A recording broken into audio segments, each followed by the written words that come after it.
Hello बच्चों, चलिए प्रश्न को देखते हैं। प्रश्न है हमारे पास, मान लीजिए कि f r से r में परिभाषित है, जहां fx बराबर हमें दे रखा है कि यदि x का मान 3 से बड़ा हो तो fx 2x के बराबर होगा।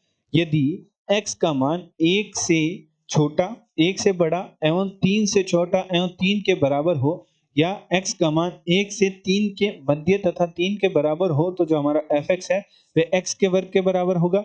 एवं यदि x का मान 1 से छोटा एवं 1 के बराबर है, तो जो हमारा फलन fx है वह 3x के बराबर होगा।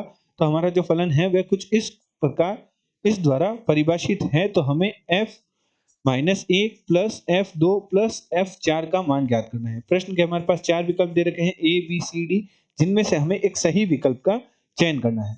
तो चलिए सर्वप्रथम हम प्रश्न के लिए मुख्य अवधारणा लिखते हैं। मुख्य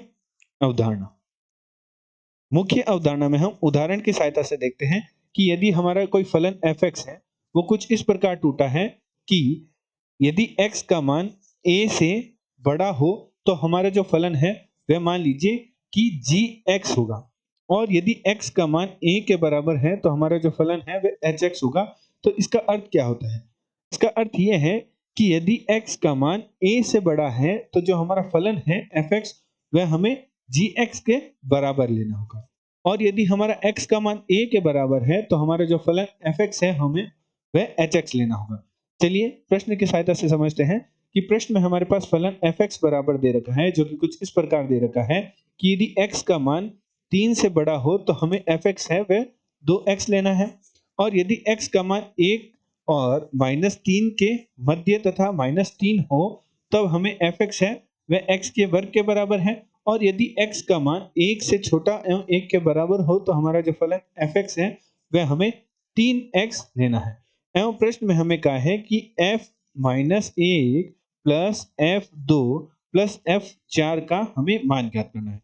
तो f माइनस 1, तो f माइनस 1 अर्थात x का मान क्या है? -1 है। तो x का मान जब -1 है तो वह x का मान हमारा 1 से छोटा है, तो हमें कौन सा फलन लेना होगा? 3x लेना होगा। तो इस स्थिति में हमारा जो फलन आएगा वह 3x आ जाएगा। f2, तो f2 अर्थात x का मान 2 दे रखा है, तो 2 हमारा 1 से -3 के मध्य होता है। तो इस स्थिति में जो हमारा फलन आ जाएगा वह x का वर्ग आ जाएगा। एवं f4, तो f4 हमारे पास x का मान क्या है? 3 से बड़ा है, तो इस स्थिति में हमारा fx किसके बराबर होगा? 2x के बराबर होगा। तो चलिए मान निकालते हैं। तो f माइनस 1 हमारे पास क्या हो जाएगा? f माइनस 1 हमारे पास हो जाएगा x का मान 1 से छोटा अर्थात 3x, तो 3 और x का मान क्या है? -1, तो 3 - 1 प्लस f2, तो f2 में हमारा जो फलन x का वर्ग होगा, तो x का मान रख देंगे तो 2 का वर्ग प्लस f4 की स्थिति में जो हमारा फलन होगा वह 2x होगा, तो 2 गुणा 4। तो हल करते हैं तो -3 प्लस 4 प्लस 8, तो हल करने पर हमारे पास प्राप्त होगा -3, यहाँ हमारे पास -3 प्लस 4 प्लस 8, तो हल करेंगे हमारे पास प्राप्त हो जाएगा 12 -3 करेंगे तो हमारे पास प्राप्त होगा 9। तो हमारे प्रश्न का विकल्प ए है वह हमारे प्रश्न का सही उत्तर है। आशा करते हैं आपको प्रश्न का समझ आया होगा। धन्यवाद।